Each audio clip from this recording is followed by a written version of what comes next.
તો રામ રામ ડાયરાને કેમ છો? મજામાં જઈશો? તો આજે આપણે જવાનું છે રમેશભાઈ બારિયાની વાડીમાં. તો રમેશભાઈ બારિયા કાંઈક કહી રહ્યા છે, જોઈ શકો છો. તો રમેશભાઈ તેની વાડીમાં જઈ રહ્યા છે. તો રમેશભાઈએ તેની વાડીમાં પ્રવેશ કરી લીધો છે. તો મિત્રો જોઈ શકો છો. તો મિત્રો આપણે પણ રમાવાની વાડીમાં પ્રવેશ કરી લીધો છે. તો હવે મિત્રો રમેશભાઈની વાડી તરફ ચાલવા લાગ્યા છે. તો મિત્રો આપણે પાછળ જોયું તો આપણા ધવલભાઈ ચાલી રહ્યા છે. મને તો ખબર નથી. તો મિત્રો જોઈ શકો છો આ રમેશભાઈના મગ છે, કેવા સરસ છે, સુંદર લાગે ને તો કોમેન્ટ કરજો. તો મિત્રો હવે રમેશભાઈ બારિયાએ કીધું હતું કે તમે ઝૂંપડીએ વહી જાઓ અને હું પાણી વાળવા વયો જાઉં.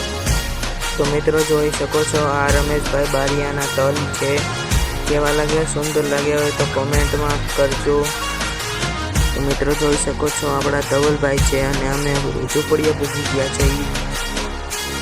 તો મિત્રો જોઈ શકો છો આ રમેશભાઈના બીજા મગ છે.